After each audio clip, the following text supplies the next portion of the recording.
प्रिय दोस्तों, study rank 2022 पर आपका स्वागत है। आज हम रीड 2025 के 100 प्रश्न पार्ट 1 व्यक्तित्व पर्सनालिटी का अध्ययन करेंगे, जो राजस्थान की सभी प्रतियोगी परीक्षाओं की दृष्टि से बहुत ही इम्पोर्टेंट है। जिसका पहला क्वेश्चन है, सुपर ईगो किससे संबंधित है? जिसका राइट आंसर है ए, नैतिकता और सामाजिक मूल्यों से। सुपर ईगो किससे संबंधित है? नैतिकता और सामाजिक मूल्यों से। इस वीडियो में कुल 50 प्रश्न हैं, लेकिन पार्ट 1 और पार्ट 2 दो वीडियो आपके लिए व्यक्तित्व पर्सनैलिटी की बनाई जाएंगी, जिसमें 100 क्वेश्चन आपको बहुत ही इंपॉर्टेंट क्वेश्चन का कलेक्शन दिया गया है, जो रीड 2025 की दृष्टि से बहुत ही इंपॉर्टेंट है। ज़्यादा से ज़्यादा लाइक करें, शेयर करें, सब्सक्राइब करें। जिसका अगला क्वेश्चन है, इंट्रोवर्ट और एक्सट्रोवर्ट का सिद्धांत किसने दिया था? जिसका राइट आंसर है ए, कार्ल जंग। इंट्रोवर्ट और एक्सट्रोवर्ट का सिद्धांत किसने दिया? कार्ल जंग। रीड 2025 के लिए बहुत इंपॉर्टेंट क्वेश्चन का कलेक्शन है। अगला क्वेश्चन है, व्यक्तित्व का सबसे व्यापक रूप से स्वीकृत मॉडल कौन सा है? जिसका राइट आंसर है ए, बिग फाइव मॉडल। क्या है? Big five model. व्यक्तित्व का सबसे व्यापक रूप से स्वीकृत मॉडल कौन सा है? Big five model. बहुत ही इंपॉर्टेंट क्वेश्चन है, आपके एग्जाम में छप गया, ये क्वेश्चन नोट कर लें। व्यक्तित्व का सबसे व्यापक रूप से स्वीकृत मॉडल कौन सा है? Big five model. अगला क्वेश्चन है, व्यक्तित्व का टाइप थ्योरी किसने दी थी? जिसका राइट आंसर है ए, शेल्डन और जुंग। व्यक्तित्व का टाइप थ्योरी किसने दी थी? शेल्डन और जुंग। ये रीड 2025 एक महाकुंभ की तरह है, आप बहुत इंपॉर्टेंट क्वेश्चन का कलेक्शन दिया गया है इसमें। अगला क्वेश्चन है, व्यक्तित्व के मापन के लिए कौन सा उपकरण सबसे अधिक विश्वसनीय है? जिसका राइट आंसर है ए, रोसा इंक ब्लड टेस्ट। हरमन रोसा का इंक ब्लड टेस्ट व्यक्तित्व के मापन के लिए कौन सा उपकरण सबसे अधिक विश्वसनीय है? हरमन रोसा का इंक ब्लड टेस्ट। अगला क्वेश्चन है, गॉर्डन ओलपोर्ट ने व्यक्तित्व के कितने प्रकार बताए हैं? जिसका राइट आंसर है बी, 3। गॉर्डन ओलपोर्ट ने व्यक्तित्व के कितने प्रकार बताए हैं? 3। अगला क्वेश्चन है, कौन सा व्यक्तित्व को व्यक्ति के अद्वितीय समायोजन का तरीका मानता है? जिसका राइट आंसर है बी, गॉर्डन ओलपोर्ट। कौन सा व्यक्तित्व को व्यक्ति के अद्वितीय समायोजन का तरीका मानता है? गॉर्डन ओलपोर्ट। राइट आंसर होगा बी। अगला क्वेश्चन है, व्यक्तित्व की विशेषताओं को मापने के लिए कौन सा परीक्षण उपयोग किया जाता है? जिसका राइट आंसर है बी, व्यक्तित्व सूची। क्या है? व्यक्तित्व की विशेषताओं को मापने के लिए कौन सा परीक्षण उपयोग किया जाता है? राइट आंसर होगा बी, व्यक्तित्व सूची। अगला क्वेश्चन है, शारीरिक बनावट और व्यक्तित्व का संबंध सिद्धांत किसने दिया? जिसका राइट आंसर है बी, शेल्डन। शारीरिक बनावट और व्यक्तित्व का संबंध ये सिद्धांत किसने दिया था? शेल्डन ने। राइट आंसर होगा बी।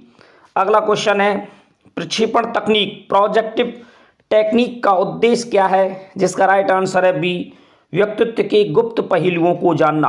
पर्सनालिटी के गुप्त पहलुओं को जानना ही प्रक्षेपण तकनीक का मुख्य उद्देश्य है। अगला क्वेश्चन है, सिगमंड फ्रायड ने व्यक्तित्व के कितने स्तर बताए हैं? राइट आंसर होगा सी, 3। सिगमंड फ्रायड ने व्यक्तित्व के कितने स्तर बताए हैं? 3 स्तर बताए। राइट आंसर होगा सी। अगला क्वेश्चन है, इड क्या दर्शाता है? इड क्या दर्शाता है? जिसका राइट आंसर होगा सी। क्या होगा? इड क्या दर्शाता है? जैविक इच्छाएं और मूल प्रवृत्तियां। इड क्या दर्शाता है? जैविक इच्छाएं और मूल प्रवृत्तियां। राइट आंसर होगा सी। अगला क्वेश्चन है, मनोवैज्ञानिक समायोजन साइकोलॉजिकल एडजस्टमेंट से क्या तात्पर्य है? जिसका राइट आंसर होगा सी, व्यक्ति का सामाजिक रूप से अनुकूल व्यवहार। मनोवैज्ञानिक समायोजन से क्या तात्पर्य है? व्यक्ति का सामाजिक रूप से अनुकूल व्यवहार। अगला क्वेश्चन है, खुला और बंद व्यक्तित्व का सिद्धांत किसने दिया? खुला और बंद व्यक्तित्व का सिद्धांत किसने दिया था? राइट आंसर होगा सी, कार्ल जुंग। खुला और बंद व्यक्तित्व का सिद्धांत किसने दिया था? राइट आंसर होगा सी, कार्ल जुंग ने। अगला क्वेश्चन है, संपूर्ण व्यक्तित्व का विकास कब पूर्ण होता है? जिसका राइट आंसर है सी, युवावस्था में। संपूर्ण व्यक्तित्व का विकास कब पूर्ण होता है? युवावस्था में संपूर्ण व्यक्तित्व का डेवलपमेंट हो जाता है। अगला क्वेश्चन है, व्यक्तित्व मापन का कौन सा विधि सबसे प्रमाणिक मानी जाती है, जिसका राइट आंसर है डी, प्रक्षेपण विधि। प्रक्षेपण विधि व्यक्तित्व मापन का सबसे प्रमाणिक विधि मानी जाती है। अगला क्वेश्चन है, बुद्धि और व्यक्तित्व के बीच संबंध है, ये विचार किसका है? स्टर्न का। राइट आंसर होगा डी, बुद्धि और व्यक्तित्व के बीच संबंध है, ये विचार किसका है? स्टर्न का। राइट आंसर होगा डी। अगला क्वेश्चन, व्यक्तित्व शब्द की उत्पत्ति किस भाषा से हुई है, जिसका राइट आंसर होगा डी, लैटिन भाषा से। व्यक्तित्व शब्द की उत्पत्ति किस भाषा से हुई है? लैटिन भाषा से। अगला क्वेश्चन, व्यक्तित्व निर्माण में सबसे महत्वपूर्ण भूमिका कौन निभाता है, जिसका राइट आंसर है डी, उपयुक्त सभी। माता पिता, शिक्षक और समाज तीनों ही व्यक्तित्व निर्माण में सबसे महत्वपूर्ण भूमिका निभाते हैं। राइट आंसर होगा डी, उपयुक्त सभी। अगला क्वेश्चन है, व्यक्तित्व का निर्धारण किन कारकों से होता है, जिसका राइट आंसर है डी, उपयुक्त सभी। आनुवंशिकता, वातावरण, सामाजिककरण। व्यक्तित्व का निर्धारण तीनों कारक प्रभावित करते हैं, आनुवंशिकता, वातावरण, सामाजिककरण। राइट आंसर होगा डी, उपयुक्त सभी। अगला क्वेश्चन है, व्यक्तित्व पर्यावरण और आनुवंशिकता दोनों से प्रभावित होता है, ये विचार किसका है? राइट आंसर होगा ए, गैसल। गैसल ने ये कहा था कि व्यक्तित्व पर्यावरण और आनुवंशिकता दोनों से प्रभावित होता है। राइट आंसर होगा ए, गैसल। अगला क्वेश्चन है, आईक्यू, बुद्धि लब्धि और व्यक्तित्व में क्या संबंध है, जिसका राइट आंसर है ए, सीधा संबंध है। आईक्यू, बुद्धि लब्धि और व्यक्तित्व में बिल्कुल सीधा संबंध है। राइट आंसर होगा ए। अगला क्वेश्चन है, व्यक्तित्व का टाइप ए और टाइप बी वर्गीकरण किसने दिया था, जिसका राइट आंसर है ए, रॉजमैन और फ्रीडमैन। व्यक्तित्व का टाइप ए और टाइप बी वर्गीकरण किसने किया था? रॉजमैन और फ्रीडमैन ने। बहुत ही इंपॉर्टेंट क्वेश्चन है रीट महाकुंभ 2025 के लिए।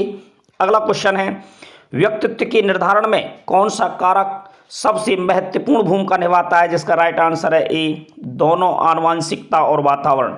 व्यक्तित्व के निर्धारण में कौन सा कारक महत्वपूर्ण भूमिका निभाता है? जेनेटिक्स और एनवायरनमेंट दोनों ही महत्वपूर्ण भूमिका निभाते हैं, जिसका राइट आंसर होगा ए।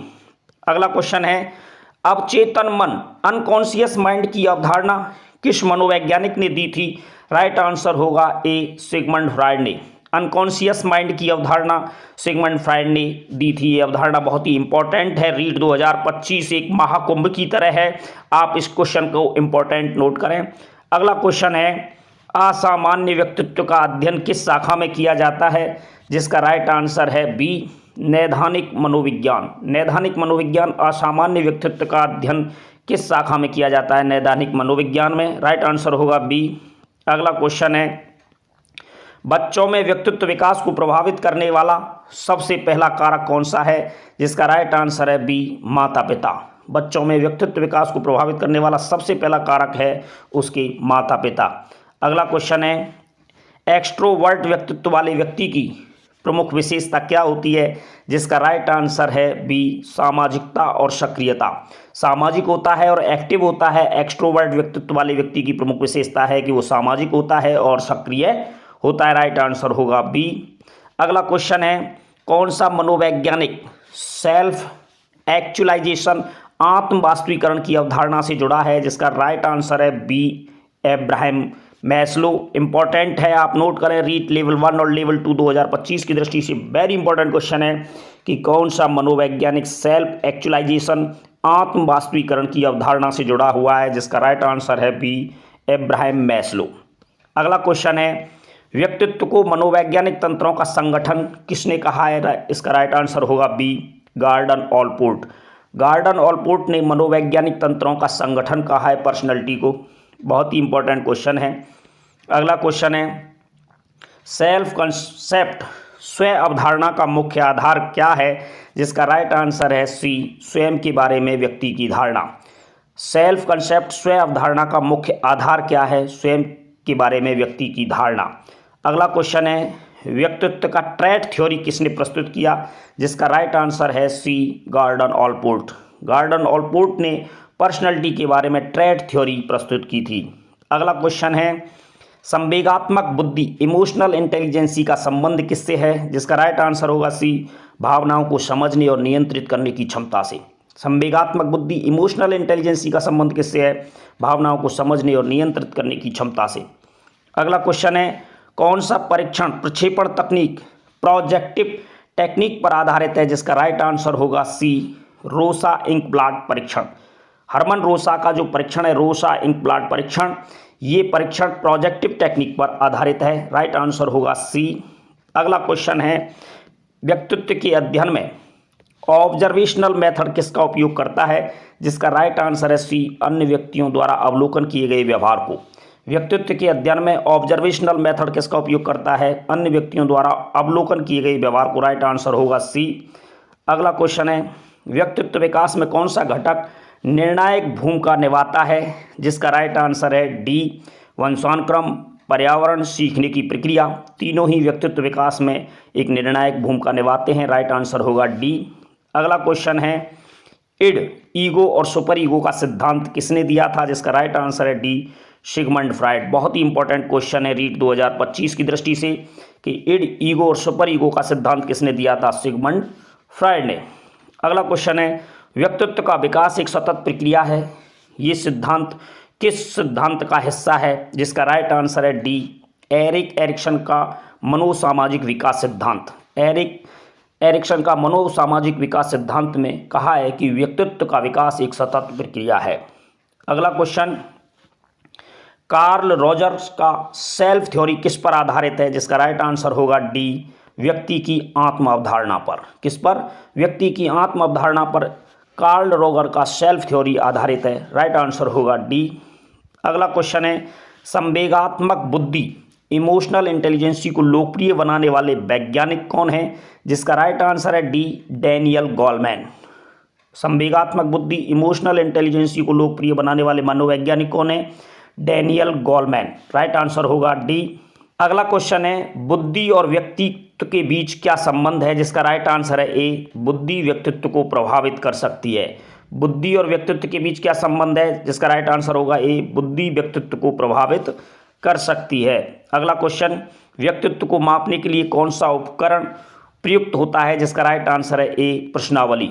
व्यक्तित्व को मापने के लिए कौन सा उपकरण प्रयुक्त होता है, प्रश्नावली। राइट आंसर होगा ए। अगला क्वेश्चन है, असामान्य व्यक्तित्व का अध्ययन किस शाखा के अंतर्गत किया जाता है, जिसका राइट आंसर है ए, नैदानिक मनोविज्ञान। असामान्य व्यक्तित्व का अध्ययन किस शाखा के अंतर्गत किया जाता है, राइट आंसर होगा ए, नैदानिक मनोविज्ञान।